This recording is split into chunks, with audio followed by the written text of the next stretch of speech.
Kate Middleton n'a pas hérité du surnom de Waititi pour rien. Avant son mariage avec le prince William, en 2011, l'actuelle princesse de Galles a dû se montrer bien patiente et résiliente. Car accroché à sa liberté et loin d'être sûr de vouloir lui demander sa main, le fils de Charles III a longtemps tergiversé. À l'été 2004, le couple qui s'est rencontré à l'université de St. Andrews se sépare une première fois. À 22 ans, l'aîné de Lady Diana ne veut pas entendre parler de mariage et préfère mettre un terme à son histoire avec celle qui est sa première petite amie officielle. Dévastée par le chagrin, la jeune femme met alors le cap sur la Dordogne, dans le sud de la France, avec ses deux amies Olivia Blaisdell et Ginny Fraser. Un objectif en tête, oublier son prince charmant.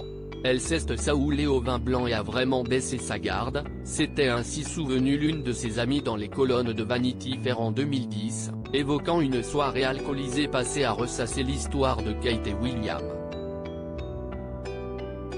Elle se demandait si elle devait ou non lui envoyer un texto ou l'appeler. Elle a dit à quel point elle était triste et à quel point William lui manquait, mais elle n'a jamais parlé par la suite, avait-elle poursuivi. Selon Katie Nicholl, auteure de l'article dans Le Mensuel, il s'agissait alors de la première épreuve sérieuse subie par Kate et William. Supérieure à Kate Middleton, son évolution beauté des années 2000 à aujourd'hui s'héritière dont Kate Middleton était folle de jalousie ce même été, William décide de partir en vacances avec ses amis en Grèce. Parmi ses amis, un certain Guy Pelly, que Kate Middleton ne porte pas dans son cœur. Elle estimait qu'il avait une mauvaise influence sur son futur mari.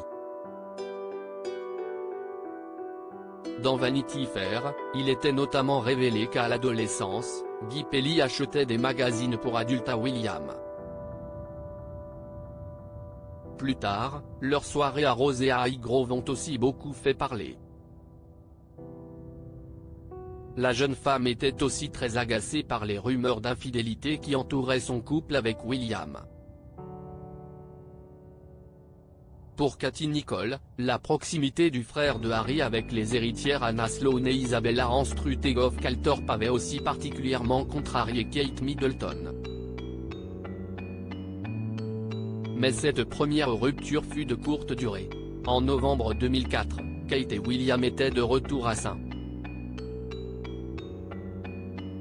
Andrews et leur relation semblait renforcée. Cette séparation ne sera toutefois pas la seule du tandem. Creative Photo, gov.inf